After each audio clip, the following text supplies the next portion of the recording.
Are you vaguely considering a job change? Or perhaps you're actively job searching?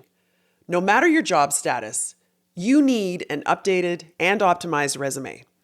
And as you're about to learn, optimizing your resume has changed a lot in the last few years. Get ready to learn all about how AI and specifically the ATS or Applicant Tracking System has significantly changed the rules of effective resume writing. If you choose to ignore the new resume guidelines based on the ATS, there is a high probability that no one will ever read your resume. On the other hand, if you incorporate the ATS guidelines, if you optimize your resume based on the advice that you're about to hear, you just might have a competitive advantage relative to other job seekers whom you're competing against. Are you ready? Let's do this. Let's talk about talk. I get a lot of requests from my clients to help them with their resume. Let me say up front that there are things that I can help you with when it comes to your resume. There are also things that I cannot. I can definitely help you craft your narrative in terms of clearly communicating your unique personal brand. I can help you choose the words and the phrases that will reinforce your unique value, your positioning as a job applicant. What I cannot do is help you with formatting. I am not an expert in that. And as I said at the beginning, the ATS or Applicant Tracking System has completely changed how resumes should be formatted. So, what should we do? Let's call in the expert, Mr. Martin Buckland. You're about to hear my conversation with Martin, where we literally go line by line and he describes what can and cannot be included, starting with your name at the top, all the way down to your interests at the bottom of your resume. To make this process easier for you, Martin and I created a one-page template of what should be included in the top section of your resume in particular. You can find a link to this one-pager in the show notes, which you can either print now before you listen to the interview, or you can print and read it later as a review. Martin and I thought that this would be helpful if you could see an example of exactly what he's describing. All right then, without further ado, I'm going to introduce Martin and then we'll get right into the interview. After the interview, as always, I will summarize with 3 main learnings that I want to reinforce for you. Are you ready? Martin Buckland is a globally acclaimed executive career coach and executive resume writer. He's helped thousands of individuals across the world manage their careers, climb the corporate ladder, and land the job they deserve. After a distinguished law enforcement career with the renowned London Metropolitan Police and Scotland Yard, Martin retired and started Elite Resumes. He provides career management services customized to the client's job level, sector, and career goal. Working with EMBA, Executive MBA programs, inspired Martin to launch EMBA Career Coach, designing a platform of tools catering to graduates and candidates around the world. He also works for numerous business schools around the world. Martin is a sought-after presenter, podcast guest, coach, and resume CV writer.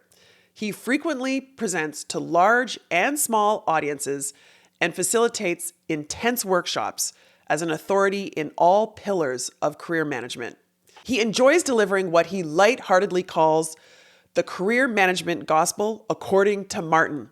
He's earned over 20 certifications, including Master Resume Writer, Certified Social Media Career Strategist, Personal Brand Strategist, Job and Career Transition Coach, Employment Interview Professional, and Job Search Trainer. Here we go. Thank you so much, Martin, for being here today to talk to the Talk About Talk listeners about your resume and LinkedIn profile.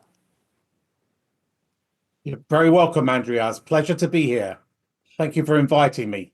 Before we get into this, I just want to say for those folks who are listening to this podcast and not watching on YouTube, you are wearing an absolutely fantastic shirt. I love it. Well, thank you for your compliments. Yes, I'm known for my shirts and my color that I wear. And friends, when I go out, they ask me, well, wonder what color he's going to wear. I wonder what shirt he's going to wear today. And then when I go online, and I do, as you know, a lot of live streaming, I try and wear a different shirt. Obviously, you run out of shirts, but I try and wear a different shirt because I've been doing 4 podcasts or 4 webcasts today, and each person has asked me about the shirt.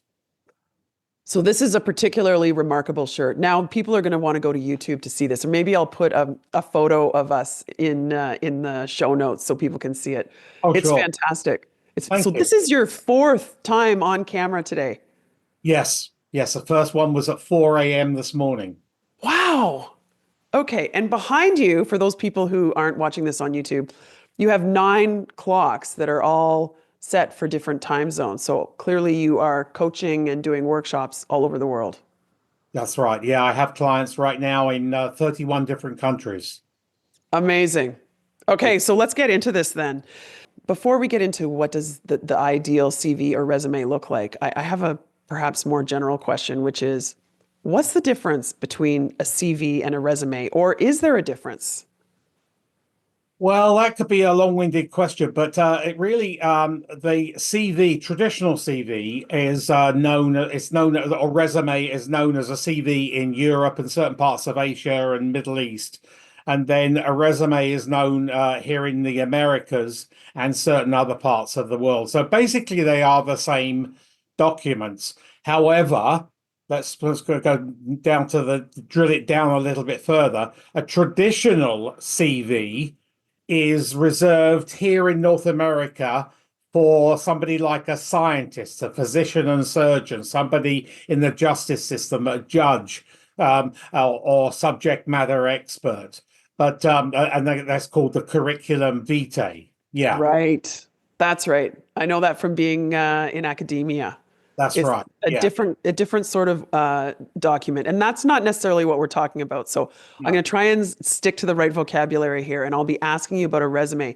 But sure. this advice is hopefully relevant for people all over the world with regards to kind of the classic managerial 2-page resume or CV, whatever you want to call it. Right. Or 3-page. Okay, well, we'll get into that. We'll get Yeah. into that. I love it. I knew there was a little hesitation there. So, what does the ideal resume look like then?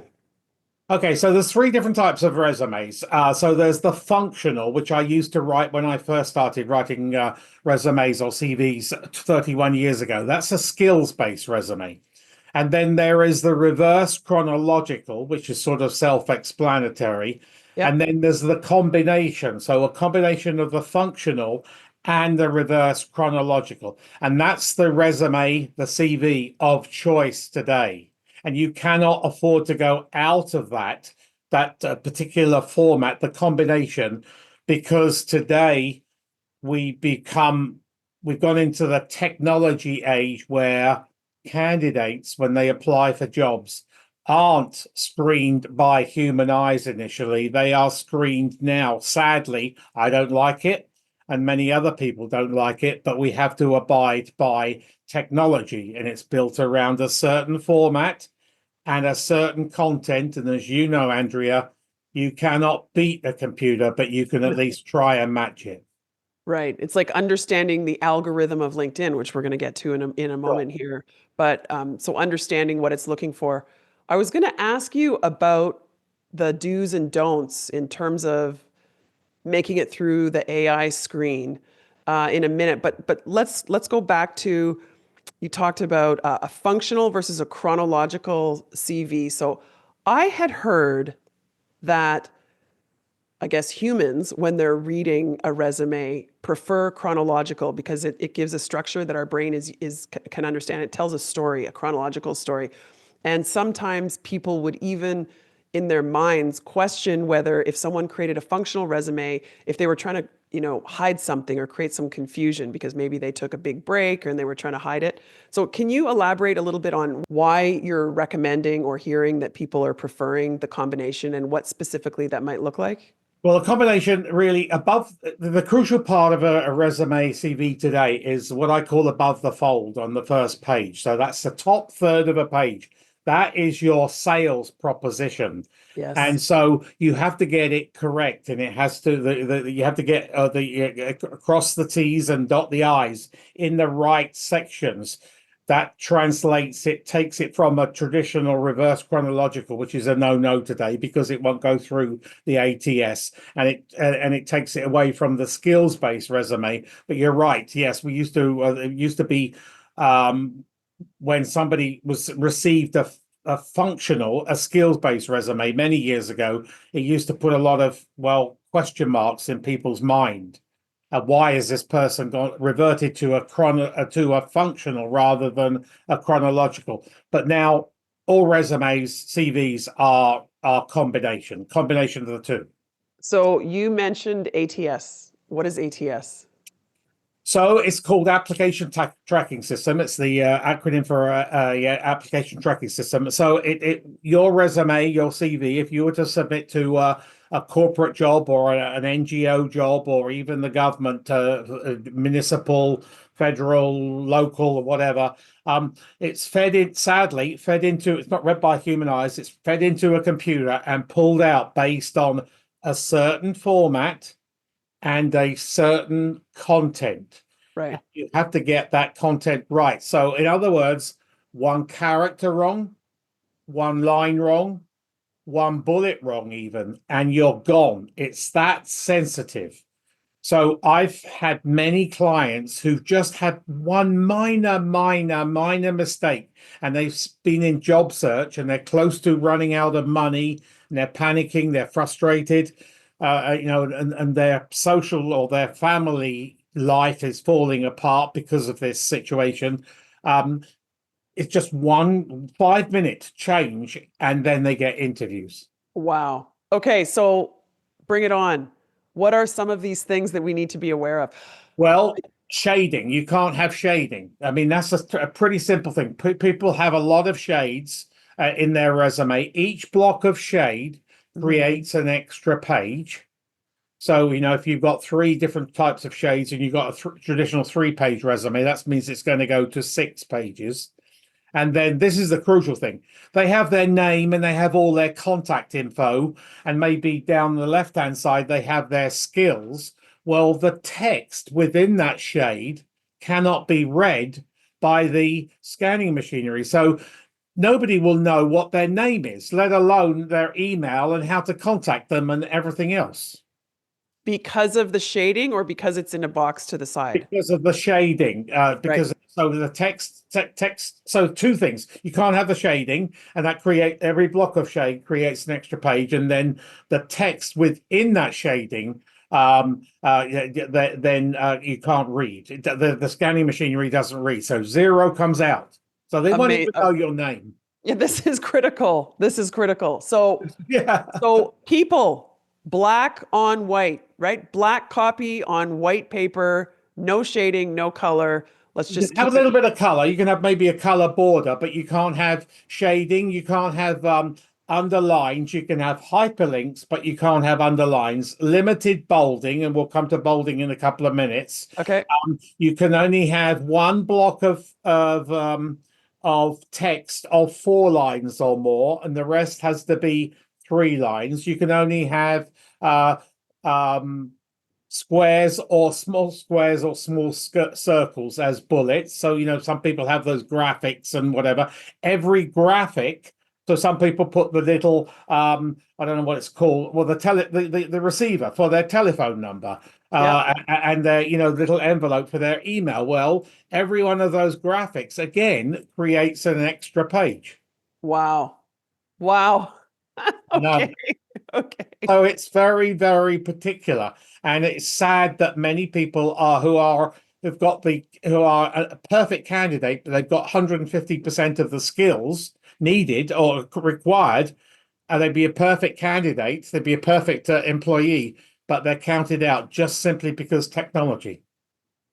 And you shared with me in a recent conversation that you and I had a tip about credentials being on a separate. Yeah, Yeah. yeah. In the when I used to first started writing resumes prior to ATS, I used to put the credentials around after the name, the Right. MBA, BSc, or whatever. Now, if you put that, the scanning machinery will think your name is MBA, BSc, and it will forget about your name. So you now have to put the credentials, designations, or whatever right underneath your name. On a second line. Yeah, Yeah. that's also critical, in particular for some positions, right, where a certain Oh, sure. designation or credential Yeah. is required. So I'm Woo! just really touching it. There's a whole long laundry list of stuff you can't do. Yeah, I mean, I could keep you here to breakfast tomorrow morning because it's like it's really long list. I've had to adjust my resume writing style to meet this format. Yeah. Well, you can think of it as a competitive advantage. If you're taking the time to listen to this podcast and to take these instructions from Martin, then you may have an advantage that a lot of people are lacking. I'm going to ask you now if you can just kind of go through from the top. You talked about what's above the fold. I love that. And then the sections and maybe the do's and don'ts. And then we'll move on to LinkedIn. Sure, yeah. So you obviously have your name at the top, and then you have your designations, and then underneath that you have your contact info. Now you don't need to put your full address, which is good, like we used to. Your full Yeah. residential address. You can just put the city and the province or the state or county or whatever it is.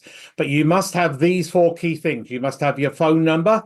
You must have your email and keep it a professional email. Hotmail is like a cardinal sin. You can't have Hotmail. That's like a very unprofessional.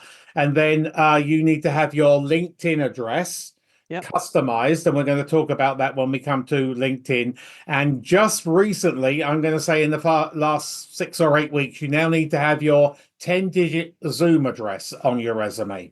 So Oh, those are the contact points. Then you have a line separating that. And then underneath that, you have the directive. Now, this is the only forward or future part of the resume, because a resume basically documents your career history. It's a historical document. So it takes you from today backwards. But right. a cover letter written in the personal pronoun takes you from today forwards. So those two go hand in hand. So you need to have the type. If you're going to send to an executive recruiter, you would put a senior supply chain leader or something, or senior finance leader or whatever. But and then if you want to get on their database, but if they have a specific job you are applying for, you put chief financial officer or senior manager FP&A or whatever it is. Got it. And then you need to, for a corporate job, when you're applying, you need to put the full title of that job. Underneath that, you need to look through the job notice. This gives you extra points with the ATS. So underneath the job title, you put the four top hard skills that you think you in your own mind that they are looking for in that advert. And Okay, that, so I've got two questions. yeah, sure. First of all, why four? And secondly, hard skills, do you mean specifically as opposed to soft skills? Oh, sure. Yeah. So hard skills are your business skills. So they are your functional skill Okay, level, industry, and sometimes geographic skills. got it. Whereas your soft skills are your personal skills, the skills you were born with and brought up on. So that you need to distinguish between the two, and then we're going to have a section on that in a couple of minutes. So you do the top. Why top four is because it has to be on one line. Because if you go Ah, to, this is another ATS thing. If it goes to two lines, you throw the ATS off. So if there is room for five, you can have five, but don't go more than one line. So what I do is I do supply chain management, space, bullet, space, asset management, space, bullet, space, demand planning, space, bullet, space, and whatever the fourth one is. And got then it. underneath that, you have your personal brand. So that is as you know, is your unique promise of value, your differentiator, your value add. And that has to be written in 15 17, or 19 words. Don't go to 18, don't go to 16, don't go to 20. Why? It's because psychologists tell us that the human mind, our mind, picks up on 15, 17, or 19 words faster than any other combination. I have never heard that before. Yeah, and so that goes in bold, italics on 2 lines underneath those 4 hard skills. Okay. You have a space, and then you go into a 4 to 6 line margin to margin block paragraph. And there's 4 key ingredients you need to have in here. These are what I would call the sweaty palm, twiddling your thumbs, shuffling your butt questions you're going to be asked in the interview. So you may as well put the answers to them in the resume. It makes your life a lot easier, plus it makes the interviewer's life a lot easier. So one of the questions is, what one word would describe you? Now, I'm not interested in a wussy word like passionate, driven, or successful. Of course you are. I'm interested in an unusual word, but a word that you'd be prepared to defend. So don't just go to the dictionary and think, "Oh, that looks like a good word. I'm going to put that in my resume." Doesn't work that way, because you're going to be questioned. Well, why did you choose that word? So, audacious, tenacious, sagacious, resilient, pioneer, intrepid, robust, unstoppable, unflappable. Start that paragraph off with that one word, and then you need to describe your leadership style, because as you know, we all lead differently. And then you need to describe your communication style, because we all communicate differently. And then the final thing is, what are you renowned for business-wise, not to be duplicated from your personal brand. Your personal brand's over here, and what you're renowned for business-wise is over here, so don't duplicate the two. So 4 key things in that 4 to 6 line block paragraph. And then you go into your business, functional, skill, level, industry, maybe geographic skills. So you're allowed a maximum of 28. So 28, that's a lot. Yeah, it is. But sometimes there is a maximum of 4 lines. So you might only go to 24 or even 20. But 28 is the max. Don't go any more than 28. Whereas on a LinkedIn, you can go to 100. But we'll talk a little bit about that in a couple of minutes. But so you do it. So executive leadership, space, pipe, the downward line, space, and then whatever the second one is, space, pipe, space, and then whatever the third one is, space, pipe, space. But look at the advert. There again, take those top 4 again and repeat them. And then take all the other hard skills and put them down there, and then you can and then put the other hard skills that you think that you have. Don't put hard skills that you haven't got, because that's lying.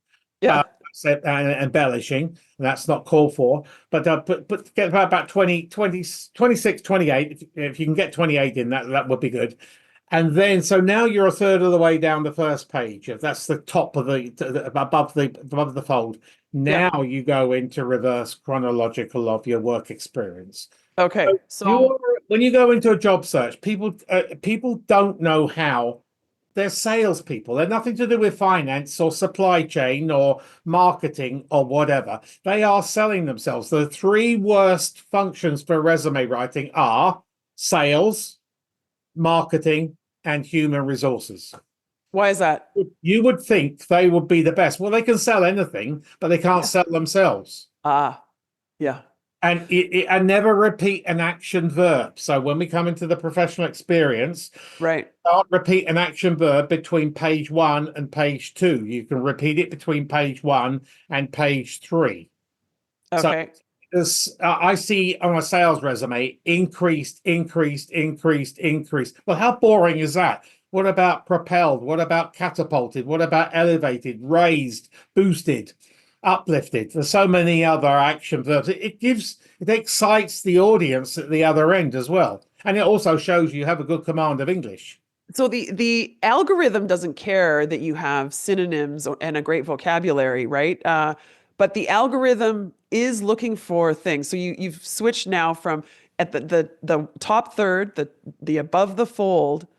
It was what you were describing to me violates so many tenets of I know. effective communication, interpersonal communication, and written communication. For Yeah. example, people's eyes glaze over after a paragraph that runs more than 3 lines. They'll Right. either skip it or they'll skim it. Neither one of those is good news for you. So I always tell people keep it below 3 lines.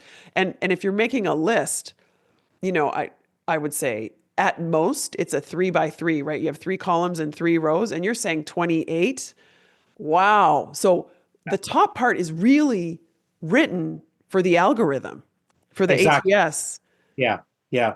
Yeah. But I mean, people, recruiters and other HR professionals, people who read and assess resumes all the time now have become used to this format. But you still get that first, the 6 second, 5 second, 4 second, or whatever it is, initial cut. If they can tell instantly if it's not a good resume. Yeah. Yeah. The Okay. rule of thumb to write a resume, an hour and a half for every year of your career. Mm. Okay. Wow. So Do you, people, write it with I give them a free, no obligation resume critique, and then 6 hours later they send it back to me based on what I've told them, and I know instantly it's going to be, garbage. yeah. Yeah. Yeah. One kick of the can. You need to invest time, and then if you can't, or make an investment in somebody who's professional to do it. There's lots of us around. So, what are the main sections after this top of the fold summary section? You said professional experience, and what other? So so the professional experience based on accomplishments. So when I first started writing resumes, we used to put responsibilities. Right. They're not really interested in your responsibilities now. They're Right. interested in, well, how much money can he make me? How much money can he save me? Can he eliminate headcount? Can he introduce new systems and processes? Can he save us from CRA, or can he save us from, total destruction, and all sorts of different things. So, Yeah. yeah, so, and there's the emphasis. So people sell their companies by using bolding and maybe capitals more than they're selling their title, their job title. Well, this is Mm, not their company's resume. This is their resume. mm, The wrong emphasis is on, and then underneath the title, which is in bold capitals, there are some responsibilities that the ATS and the reader, the human eye, needs to see at the other end. They need to see direct reports, indirect reports, your CapEx budget, your OpEx budget, and if you have it, your P&L. Now, if yep. it's international job, they need to see, well, how many countries have you got staff in and things like that, or Yep. how many branches are you responsible for, or whatever. And that would be in small letters. And then this is this is what people have difficulty in, and it just blows my mind. They can't sell themselves. So you build the acronym, their sales stories around. I don't call myself a resume writer anymore. I call myself a storyteller. So I tell stories on behalf of my clients based on their performance. Because if you were to go on a job search, you're not going to be hired for your responsibilities. You're going to be hired for your results, your accomplishments, your achievements, Yes. your Yes. performance. So Yes. you need to tell stories based on the acronym STAR. So situation, task, action, result. Now Mm, this is where the ATS comes into again. Some of the STAR stories I write for people, like resurrecting a company, like they were in deep trouble. They got bank debt, they got all sorts of different stuff, tax authorities after them, and all that jazz. They've resurrected that company. There's a good word for you, resurrected. So you revive it, and so that would go, maybe, if I was to write it, maybe 10 lines, somewhere like that. But scanning machinery, the ATS, only allows you one block of text of 4 lines or more. Everything else has to be 3 lines. So okay. what you can do is you can cheat. You can do the situation as one bullet, either a Right. square or circle bullet, and then you can sub-bullet the task, the action, and the result. So 3 lots of 3 which is and then the total 12 lines. I've never gone to a 12 line, but I've come close to about 10, maybe 11, but yeah. So you can split up the STAR framework into different points as necessary. So you're not going over. It's 3 lines. You're not allowed to go over. Not allowed to go even one character over. 3 lines and one character. That blows you out. Okay. Yeah. So I've coached some folks who are on the job market on using the STAR method and using it for answering questions in job interviews. And it's become so popular and common that I've told them sometimes the interviewer will recognize that you're using the STAR method, but don't worry about it because that just means that you're preparing yourself and you're taking this seriously. And here we are talking about it now showing up in our resume. I love it. Sure. So it makes it the resumes today, it makes the interviewer's life at the other end a lot easier because they've got the questions there almost, to ask. Right. Really a run through of your resume. Yeah. Yeah. Well, I guess you're begging for the question then. Other than the stories that you shared in your resume, do you have any other stories that you can share where you solved a problem, made money, saved money, whatever it is, right? So you can kind of anticipate that's going to performance after stack it out at this end rather than the earlier end of the career. I normally cut it off about 13 or 14 years and then really scale it back unless save the world or something, in which case that's a star story. Yeah, you have to tell the story. But so I have heard that the most recent titles or positions that you had, you share more detail and then less as it goes back in time. Yeah, exactly. The 1.5 star stories per year. That's the measure. So people say to me, "Oh, I haven't got a 1.5. I haven't got any accomplishments." Well, I say, "Well, sit with me because I'm an ex-police officer as well. So I'm a detective, and literally pull stuff out of them, and they like, whoa, wow, like that's flipping amazing, yeah." And so they're so happy, they're so overjoyed, but everybody on this planet has good star stories, but it's just a question of getting into the right mindset of sitting down and thinking about them. This is another reason, I guess, is a bit of a side here, for us to update our resumes, even when we're not on the job market. Maybe every year after you're done your performance review, you take your accomplishments, turn them into star stories on your resume, and then it's so much easier when the time comes, right? Oh yeah. I mean, I put it on LinkedIn all the time. You should update your resume every 3 or 4 or 5 months, and they don't believe it. And then, of course, they say I've got a job offer and I need my resume by tomorrow, but I've been watching your LinkedIn profile, your posts and whatever. Well, it doesn't happen that way. It takes, working with me can take up to a month.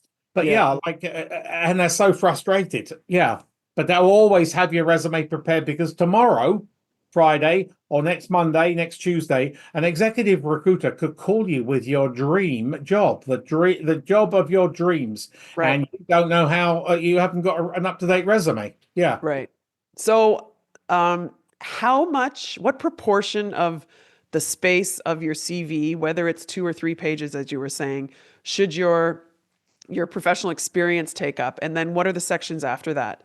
The rule of thumb is either do 2 complete pages or 3 complete pages. You don't do 2.5, 2 1/3, or 2 1/4, or whatever, because psychologically, what does that send to the reader at the other end? Right. So then the education comes in. So here again, people sell their universities, and then they just they totally ignore their degree or their diploma or certification or designation. You highlight the designation, and if you've got a thesis or you've got something you've done like a capstone project or something, you put or that a scholarship, maybe a scholarship or an academic award or whatever. Or if you've been on an EMBA program and you've done international modules, so you've done a module in London, Paris, and New York, and maybe San Francisco or Dubai, you put that in there because that shows the reader that you've got international background as well. Right. Okay, so you've got education, and also that should be reverse chronology as well, right? Reverse chronological, and then then you can go into things like memberships and affiliations, licenses and certifications. Then you can go into patents, publications, presentations. I normally, if a lot of people have got, lots of presentations and lots of publications, I cheat. I go to an addendum. So I had create a fourth Yep. page, which Yep. you do, but you ask the reader at the other end if they would like the addendum. Yeah. Right. Beautiful. Yeah. So I was having this conversation with my son who's graduating from college, and he was asking for help with his resume, and he had it at about 1.5 pages. And I said, it should really be 2 pages. And he said, no, Mom, we've actually been told 1 page. So I'm curious what you think. So he's going out on the job. By the way, he successfully secured the job of his dreams. Yeah, 1 page for him, Yeah. graduating, unless he's got extensive work experience prior to going to school or whatever. Yeah, that's perfect. But sadly, as you know, I specialize at the EMBA level.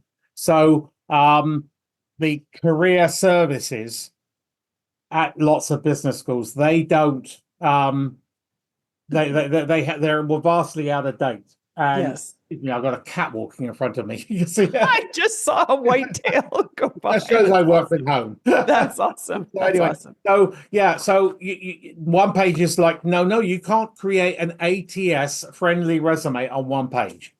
Ah, But services are giving, people spend 200,000 USD to go through those programs, and then the career services say do 1 page. That's like a cardinal sin. wow. Okay. So What that's why about I uncover this niche. Yeah. What about at the bottom of our resume where we have, interests and hobbies and you have, like I led the Toastmasters group of Toronto for 3 years from this whatever. You have the things that you've done in the community, maybe with your church or your hobbies, the clubs, etc., and personal interests. What are some do's and don'ts there? Anything political, anything religious. Sadly, we're still in a discriminatory age.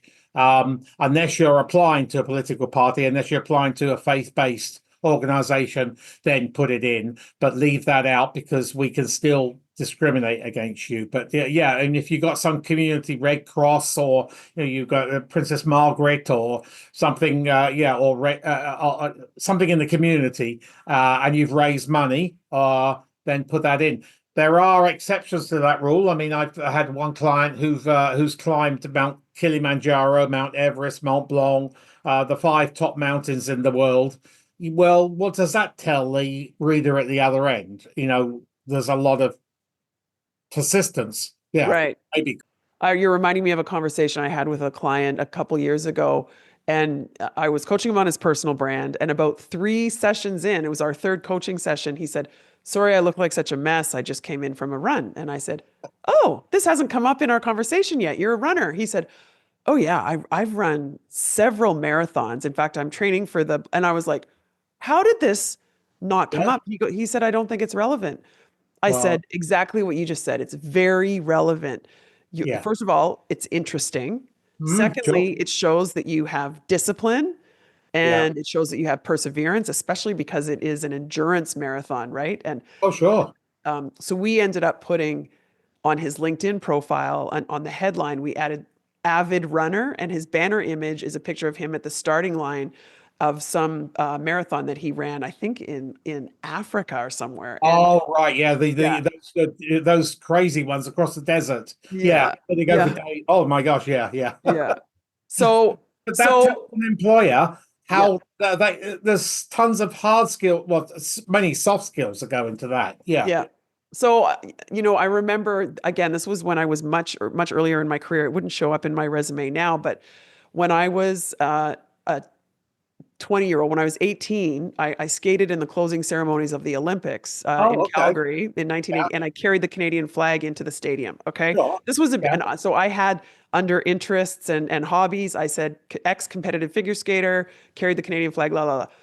Inevitably, every interview I had in the first 10 years of my career, they would say, "Okay, we want to get into this, Andrea, but first of all, tell us your experience about the Olympics," right? So Yeah. so what I'm hearing from you though, Martin, is you don't want to list every interest and hobby that you have. Ask yourself whether the way that you spend your time outside of work is telling a story that is going to support your, the narrative around why they should hire you, especially in terms of maybe your soft skills, Sure. Yeah. and to stay away from political and religious. Exactly. Yeah. Yeah. Yes. So in industry association, so if you've been nominated by your peers to become or go on the executive team of your local chapter or the national association, then that's valuable as well. Yeah. Right. Right. As of course, and we didn't talk about this, but what about volunteer positions specifically and board work? Sure. That would be a separate section, right? Yes, yes, yes. So a board director resume. So if you're the latter end of your career, I would encourage you as a career coach. You've got management, leadership abilities, significant. I would encourage you maybe to go for a board position. Now, a board resume is a totally different document to a corporate resume. It focuses on risk management, audit, any type of audit, and governance. Governance, right? Yeah. That's right. Okay. But different format. So that's another podcast. Okay, that's another episode. Yeah. Is there anything else you want to add about resumes or CVs in terms of whether it's the human reading it or the algorithm, the software reading it? Any do's and don'ts that we've missed? It's your marketing sales collateral. So I tell people, I break it down to the basics. You are a product and you're sending that product to the market, whatever market that may be.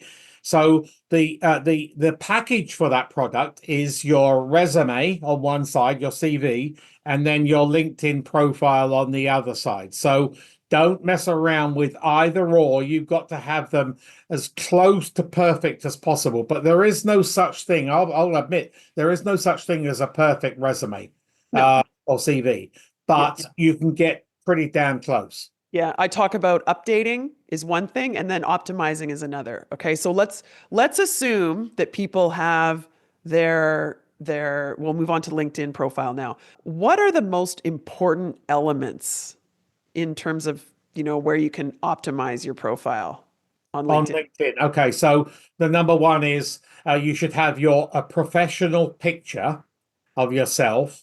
Not hugging your spouse or with your latest fishing catch wiggling in the window, whatever. Oh, I got one for you. The seatbelt. You can see the seatbelt beside the person's head because they looked at themselves. They were at a red light and they looked at themselves in the mirror. They're like, "Oh, I look pretty good." And they took a selfie and then they uploaded it to LinkedIn. I know, some crazy ones. Well, what's the future employer going to think about that? You haven't had the time, and you don't need to go to a professional photographer today. You can get your spouse or kids even to take a picture of you. Yeah. So have your professional picture. If you don't have a professional picture, A, that raises doubt, and B, you miss out just by simply putting your picture in that circle there. Google, in its algorithm visits to your LinkedIn profile, will give you for free, will give you a 1400% uplift in algorithm visits to your LinkedIn profile for free. It takes you 2 minutes. Then behind that, you need to have a picture, something related, rather than that terrible grayscale LinkedIn, the 3 shades of gray, as I call it. Terrible. It's boring. You need that, so you can go to Canva, canva.com for free, and you can download it. You can get a template, and you can put one of their thousands of pictures in there. Something's relating to your career. Right. And beneath that, then you need to have, your 220 word or 220 character, headline. Yes. This is your sales pitch. This is the first thing that human eyes see. 220. Don't just do 20 or 80. Fill those 220 up, and then so really give a lot of thought to drafting and presenting this 220 character headline.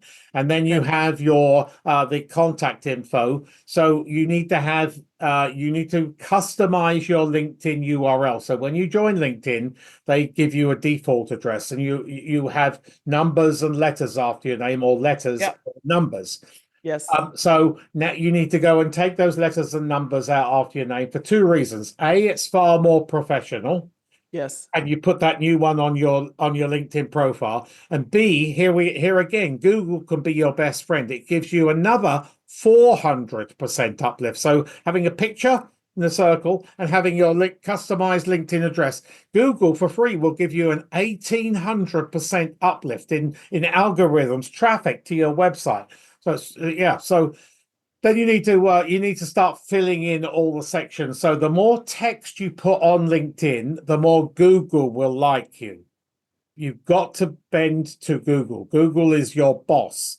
So as I say, so the more text you put in, so you need to have you need to be active on LinkedIn. Well, you need to have the about section. The about section is heavily weighted on Google. You're allowed Yeah. 2,600 Yeah. characters in I that. know within the last, I was going to say a couple of months, it's within the last year, LinkedIn moved the about section from farther down in our profiles. They moved it right up. And I Yeah. was like, aha, ding, ding, ding. They're So telling us how important that section is, right? very, very important. So, Yeah. you're allowed 2,600 characters, but the magic number, apparently in my community, because I hold some certifications in LinkedIn, Yeah. my community is about 1,900.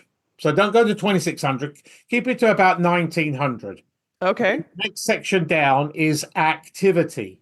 You need to be, even when you're in gainfully employed, Yep. having fun at work and whatever, LinkedIn is still your advertising platform. So you need to be active on LinkedIn. Don't just drop off LinkedIn. I'll give you a good story here. Now, this is not just one, there's several clients. So I tell them, that when we have the wrap up call and they've got maybe got a job, Yeah. I say, keep on LinkedIn. I want to see you on LinkedIn, even while you're gainfully employed. So, I don't see them for about 5 years. And then suddenly they're active on LinkedIn. So what I Yeah. do, I look their file up and I look their telephone number up and I pick the phone up and say, oh, hello, Mike. I hear you've been downsized or terminated or whatever. And they say, well, how do you know? And I say, well, I haven't seen you on LinkedIn for 5 years. Don't you remember that conversation we had? Yeah. And oh, yeah, it's a sudden wake up call. Well, Google doesn't like that. Recruiters don't like that. And any other career decision maker don't just like you dropping off. This is your tool. So Right. you don't need to be as Yeah. vociferous on Yeah. LinkedIn as you are when you're in career transition. Yeah. You're never Yeah. unemployed, you're in career transition. That's what Yeah. I call it. I want to underscore what you're saying here. And I want to take a step back. You and I have a mutual friend who's an executive recruiter, Sharon Majin, right? Right. And Yeah. she told me a couple years ago, she said, Andrea, 5 or 10 years ago, if I was placing someone into a position and I had a contender, an applicant who I thought very highly of, and their LinkedIn profile was not complete and not optimized, right? So they had the grayscale banner image. They didn't have Yeah. their headline filled in. Their about section was abysmal, whatever. She said, I would more often than not, depending on their background and the conversation that we had, I would give them the benefit of the doubt. I'd say, well, he or she must be very busy. And she said, that doesn't hold anymore. No. LinkedIn is not just a job searching platform. It is a legitimate professional network, period, right? Like Branding. we have our in-person network and then we Yeah. have our online network. Hopefully they are overlapping to some extent, but actually they're often not, and it's an incredibly valuable tool to you. So even if you're not into posting all the time, you absolutely need to have it updated and optimized. And then she said, furthermore, people take, they say, oh, I don't want to be on, I don't like social media. I don't want to be posting. She goes, do you share articles do you email people articles when you see articles that are interesting? Of course you do. Do you Sure. connect people in your network with each other? Of course you do. So why don't you do it on LinkedIn? Why Yeah. don't you No. right? Yeah. Introduce people in the direct messages, or when you find an article in Inc. magazine or HBR or Forbes or Fast Company that you really like, post it and ideally post it with your comments. Post it with love this article, recommend it for people that are interested in blah, blah, blah. I would add one more point, or I especially loved point number two. It's not, you don't have to write a big article every time, No. right? Or or get a call to action. Well, this is a great article on so and so. What are your thoughts? Right. And you're trying to get conversation, trying to get dialogue. And yeah, I mean, the three pillars of activity are create your own content, share content like off HBR or at Forbes or anything, and then comment on content. So, and then I tell my clients who are in career transition, make Monday, Wednesday, and Friday one of those. Do one of those each week. So create, comment, or share. And it gives you authority as well. It gives you that thought leadership, that subject matter expert. You do it, I do it. And when people are thinking about personal branding or whether they're thinking about resume writing or executive coaching, we get calls because they see us on LinkedIn. Right. That's right. You want to be top of mind. Every full-time job is a temporary job in my mind because you could be terminated at any time. Sharon will tell you, I'll tell you, every Monday and Tuesday in the Greater Toronto area alone, about 1,600 to 1,750 people are laid off every Monday and Tuesday. So you could be one of those 1,600, 1,700, 1,800 people terminated. Oh, I didn't know it was coming. It's such a shock to me. Yeah. Your LinkedIn isn't up to date. Your resume is about 10 years out of date. You're stranded. Yes, that's right. All right. Any last points you want to make about the LinkedIn, optimizing and updating our LinkedIn profile before we move on to the rapid fire questions? I would say you need to have recommendations because when we hire people, we look for red flags or the red light or traffic light. And one of the red flags or the red traffic light is you don't have recommendations. Or your last recommendation was in 2012, 2010. Well, so what's that going to tell me? Nobody wanted to recommend you since 2012. So Yikes. I would suggest that when you leave a company or you just keep on if your boss retires, ask him or her to give, or they move on to another company, ask him or her to update your LinkedIn profile and give you I love that. So there's a couple catalysts that you can use. I know some people they're not getting recommendations, not because they're not good folks and they're not doing good work, but maybe they're a little embarrassed about asking or hesitant to ask folks for the recommendation. So I love this idea. When you get your annual feedback and someone's raving about you, you could say, do you mind writing a testimonial or a review or whatever about me? The other thing that I've done is when my clients are like, Andrea, thank you so much. This has really been transformational. That's when I say, do you mind writing me a recommendation or can I use a testimonial on my website or on LinkedIn or wherever it is? It could be external from the company as well. If you're in the corporate life, they could be vendors/suppliers, or they could be clients/customers as well.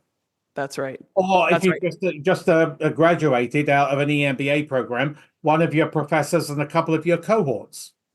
That's a great idea. That's a really good professor or a teacher or an instructor. Absolutely. Absolutely. Yeah. The other thing you could do never stop your career management. You are in charge of your career, not your employer. They can you're just a number on their general ledger.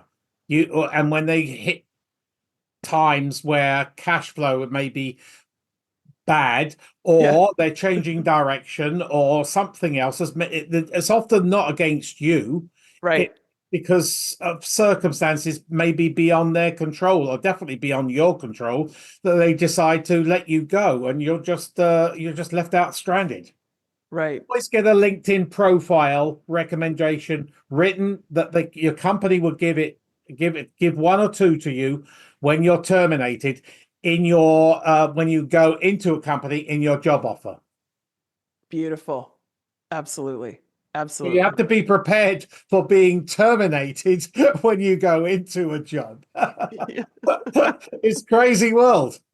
Well, I've heard that, I think you may have even shared this with me, Martin, that your first day on the job is the first day you start looking for your next job. Did you tell me that? That's my motto. Yeah. Yeah. Oh, yeah. Yeah. Congratulations on your new job. Start looking for your new job. Yeah. Nice. Okay. Are you ready for the 3 rapid fire questions? I'm ready. Okay, first question. Are you an introvert or an extrovert? Well, I think I'm quite an extrovert. In fact, I go off the railings. I have to tell you, fewer and fewer of the folks that I'm interviewing are saying that. Most of the people are saying that they're introverts, but you, me, and Sharon, the 3 of us are off the charts extroverts. Yeah, Interesting. yeah, very Interesting. interesting. Question number 2. What are your communication pet peeves? Well, number one, and it's pretty paramount, most recently in the global, is lying.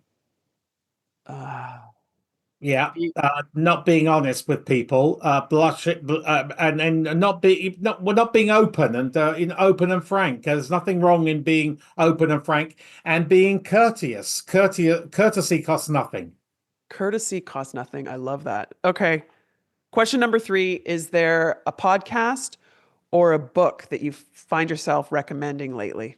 Yeah, now I've cheated on this. I got 3. Okay, Okay. so and I think you would be interested in all these 3 podcasts. So, the world of work by Dr. Nima Pasha out of the UK from Henley Business School. Okay.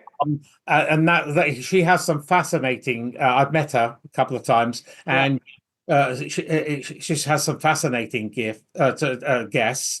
And then the application from the Associate Dean of the Saeed Business School, which is the University of Oxford. Right. And one of the EMBA programs that I'm really connected with, the Trium program, which is from the London School of Economics, HSE in Paris, and NYU Stern in New York. That's Trium Connects. So Okay. those 3 I listen to constantly. In fact, I get so excited by them because they really are good podcasts. Yeah. Excellent. I am going to put links to all 3 of those podcasts in the show notes. And before I let you go, I'm going to ask, do you have any advice for folks who are, in career transition and they're trying to show their best face in terms of their resume and in terms of their LinkedIn profile and everything else that they need to do in terms of interviewing? Any general advice for these folks? Well, yeah, there is light at the end of the tunnel, but I mean, people just go into career transition and they sit on the couch. Well, you're not going to get a job sitting on the couch. You need to be proactive. So you need to use LinkedIn as an online platform, but you need to get out, going to in-person meetings like Meetup.com, and here where we are in Toronto, Meetup.com have different meetings for all sorts of different things. Some of them are weird, but yeah, Okay. some of them are okay. You need to network with you in your industry. Networking. Building your network while you're gainfully employed, not just when you're in career transition, and managing your career when you're gainfully employed, not when you're in career transition. That's wonderful advice. And then your resume and your LinkedIn profile are like the tools that you're using to reinforce and communicate your expertise and your abilities and your track record. I love it. Thank you so much, Martin, for sharing all of your incredibly valuable general and specific advice, the detailed advice on our updating our resume and our LinkedIn profile and generally for job seekers. Thank you so much. Oh, it was a pleasure. Hopefully, people have got some good information that now they can launch a job search and they have an ATS resume and they have a fully functional LinkedIn profile. Yeah, there's a lot to keep up to date on. So thank you for helping us with that. Oh, thank you for having me on your podcast. Wow, the world really has changed, hasn't it? I mean, we keep reading and hearing about how AI has changed the world of work. I guess that includes job searching and resume writing. Thank you again, Martin, for sharing your valuable expertise with us. Before I share 3 key learnings with you, I want to encourage you to think about the opportunity that you have here. Whether you're vaguely considering a career change or perhaps you're going hard on the job market, having a complete understanding of the best practices for your CV or your resume and your LinkedIn profile can be a competitive advantage for you. Think about the significant proportion of resumes that are rejected outright because they don't comply with ATS standards, the applicant tracking system. Now that you're aware of the ATS and its constraints, again, you have an advantage. Now, as always, I'm going to share with you 3 key learnings that I hope to reinforce coming out of my conversation. The first point is how to think about optimizing your resume. The second point is more tactical. It's a list of specific do nots, as in what to not do, what to avoid. And the third is a gift from Martin and me that will help make your resume conform to ATS standards. So first, how to think about optimizing your resume. I want you to imagine 5 years ago. 5 years ago, you find a job that you're interested in applying for. What do? You would merge your updated and complete resume with the job posting. Knowing that some people would only send their generic resume, you would believe, probably correctly, that customizing your resume to conform to the specific job posting, including the vocabulary that they use and the skills that they're looking for, will give you an advantage. That was the gold standard just a few years ago. Today, when you apply for a job, you need to cover off 4 things when it comes to your resume. Do you know what they are? Well, the first 2 are the things that I just mentioned. You start with an updated and complete resume. Then, step 2, you customize with the words, the phrases, the skills identified in the job posting. Use the words that the employer is using to describe your skills. There are 2 more things that you need to merge in. Do you know what they are? Based on the conversation with Martin that you just heard, you can probably guess that you need to optimize your resume based on the ATS applicant tracking system. You need to make sure that your resume makes it through the first cut, that your resume is not rejected based simply on its formatting. That would be such a shame. More on that in a minute. So ATS compliance is the third thing that you need to make sure you cover in terms of your resume. The fourth and last element that you need to include is your personal brand. If you've been listening to the Talk About Talk podcast for a while, you probably know exactly what I mean when I say personal brand. You need to clearly identify the unique skills, expertise, experiences, and passions that distinguish you relative to other people in the same industry or the people that are applying for the same job. The key word here is unique. What is that unique thing that you want the person, the human who's reading your resume, to know about you? So there are now 4 things to cover off when preparing your resume. 1, it needs to be updated and complete. 2, it needs to be customized for the specific job you're applying for. 3, it needs to conform to ATS standards. And 4, it needs to communicate your unique personal brand. Ensuring that you nail these 4 things will give you a competitive advantage. So that is the first learning that I want to reinforce based on my conversation with Martin. The second thing I want to reinforce is a list of do nots.